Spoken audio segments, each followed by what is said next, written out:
how well the Lumia 920 handles video recording, then this video is for you. I took the Lumia 920 out for a spin and did practically every video test possible. One of the main ones I did was the bicycle riding test, which Nokia showed, and everyone was kind of a little skeptical because they actually faked the bicycle riding test. But I did it myself, and I was truly surprised. The Lumia 920, in terms of video stability, was even basically as good as an actual camcorder, the one I'm using to film this right now. So it was really impressive. But for all these tests, I compared it to the Samsung Galaxy Nexus, which is a year-old phone, so not the best comparison, but any newer phone, it's still going to be just as shaky because none of the companies have really focused on that other than Nokia here.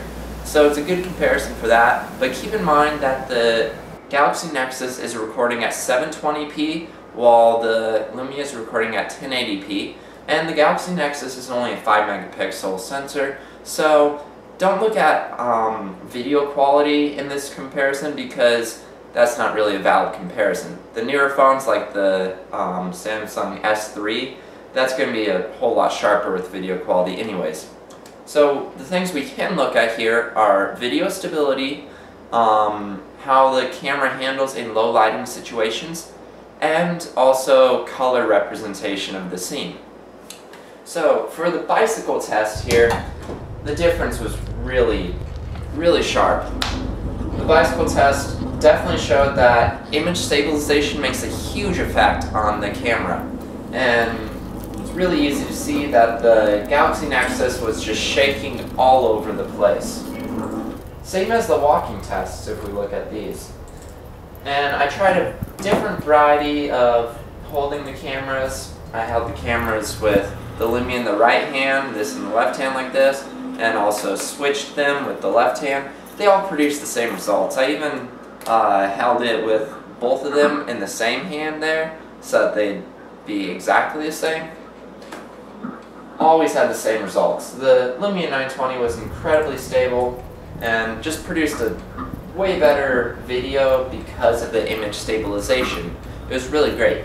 However, you can really tell in these walking tests that the color representation of the Lumia 920 is way off. It's constantly changing throughout the scene, and it cranks up the contrast way too high, it looks like, and everything has a yellowish reddish tint to it when it should be more blue and natural. So the color representation of the 920 is off. But hopefully Nokia can work on that with a software update, because that is something that can be fixed with software, and hopefully it will be, because that really does ruin the picture.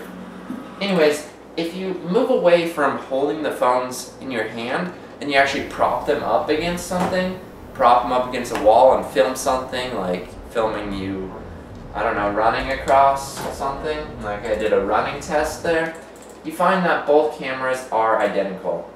There's no benefit with the Lumia 920 versus any other cameras if you have the phones steady and propped up against something, because both of their frame rates are really smooth, both of them look really great, there's really no difference there. They each handle fast motion really well, and they each have really similar frame rates. So if you are propping up phones against a surface and filming, you're going to get no benefit with the Lumia 920. And with the Lumia 920 you have the bad color correction. It's not accurate with the colors, so that's a disadvantage there. So for indoor videos, if you are holding the camera in your hand, the Lumia 920 is of course going to do a lot better, again because of the image stabilization. The video looks a lot smoother there, and just overall a lot better. But if you do prop the phone up against a wall somewhere, and you're doing something inside and filming like that, and you have the phone perfectly steady, both phones handle the low lighting conditions perfectly.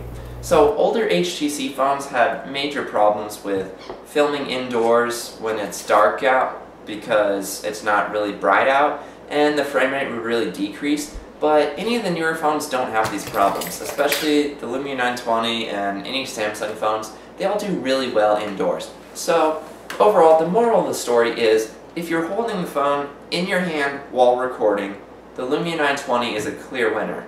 And typically you are holding the phone in your hand while you're recording something. However, the color on the Lumia 920 isn't accurate in the video, and it definitely needs some work. And hopefully they can fix that with the software update.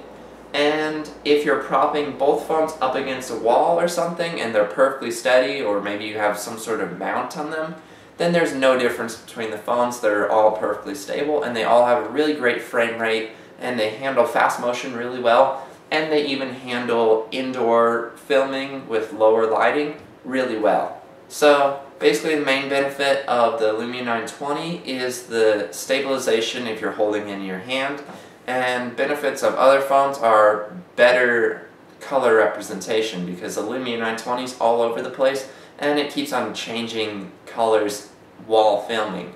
So overall, really impressed with the Lumia 920's image stabilization. Truly impressive. The bicycle scene, that was pretty honest. Like, it looks as good as a camcorder. But the color representation could use some work.